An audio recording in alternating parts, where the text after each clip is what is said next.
Section 1. Neither slavery nor involuntary servitude, except as a punishment for crime, whereof the party shall have been duly convicted, shall exist within the United States or any place subject to their jurisdiction.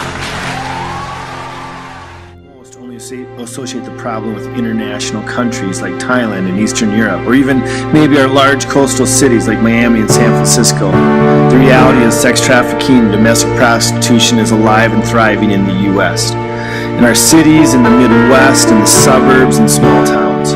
One FBI official says it's unconscionable that this is happening on American streets. Prostitution rings that have been busted in a recent 3-day span have recovered about 70 children. Nearly 900 people have been arrested. Stalking girls at schools and malls only to sell them for sex. It isn't happening in another country. It's happening right here in Minnesota.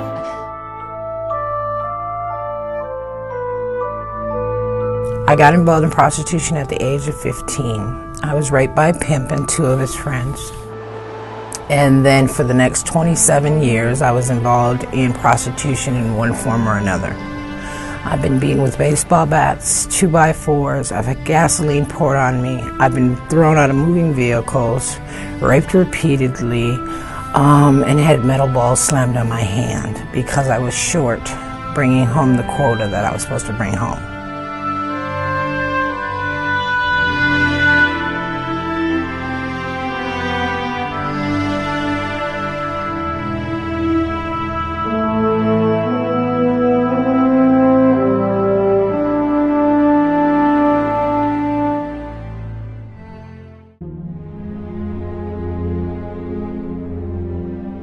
Geographically, where we're located, we're very convenient to the Twin Cities International Airport, as well as 35, which goes all the way up basically to Canada and all the way down to Mexico. So it's very easy for especially truck drivers to transport girls via truck stops. You know, that's where they could traffic them from. And the other reason is North Dakota has the huge oil boom going on right now. So there's a lot of men that are employed up there. A lot of men that are away from families or just single guys. So a lot of girls are being trafficked to that area as well. We also have the Mall of America, huge venue where we get a lot of international visitors from. And any major sporting event that comes up, just like coming up in July will be the All-Star Game. People don't take the time to find out about it. And human trafficking is the second largest criminal activity to drugs. There was a common misconception that there wasn't any kind of trafficking in those rural counties because you think of prostitutes as being the person who's on the road or who's on the street walking up and down, right? And so people are like, oh, well, clearly in the small towns you don't have that. And really the internet has changed that, and where kids can be trafficked all over, whether or not they...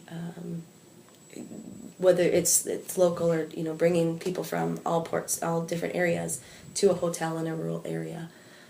So people have a misconception that it's a city, inner city kind of crime, but in all reality, the internet has allowed it to move everywhere.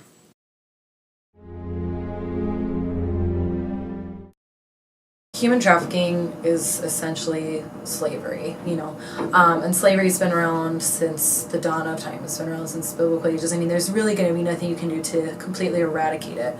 But we take a stance that if we educate parents and if we educate children and if we educate people on how to correctly use social media, and for parents on how to patrol that social media and make sure that their children are using it safely, and make sure that if they're in a place that they've never been before, that they know what to watch out for. So if you're at the Mall of America and you have some young kids and you need teaching people how to be aware of their surroundings at all times. So really our prevention aspect comes in through education.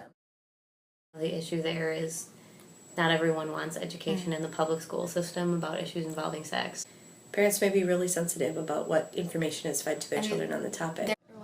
Well, I think education is increasing, especially recently, especially since we started our organization. Just we've connected with a lot of different organizations in Momentum, and it's not only in Minnesota but other states. We have the God Show Project, which is our 501c3, so we're registered 501c3 of North Dakota, and ITEMP is actually our anti-human trafficking program. So human trafficking is inherent in all of our international programs, and we brought it stateside in 2001 when it actually became like a program in the United States.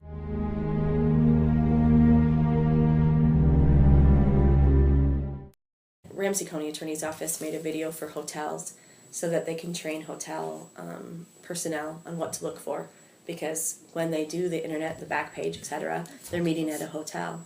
And so some of the things they teach hotel people to look at is, if someone's paying in cash, if you see a lot of younger people going in and out, you see a lot of men going in and out, they won't let you clean their room, for 3-4 days at a time.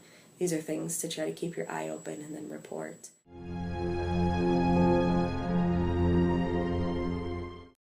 There's specialized nurses in the hospital called SANE nurses that victims of sexual assault, they deal with people who are responding to the hospital who are alleging that they're the victim of a sexual assault, and they conduct specific forensic exams. And the SANE nurses have gone through quite a bit of training recently on trafficking. They're just noticing a lot of trends.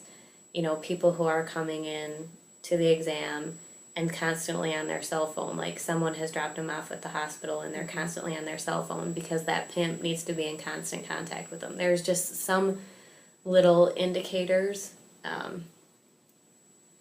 that other people might not pick up on.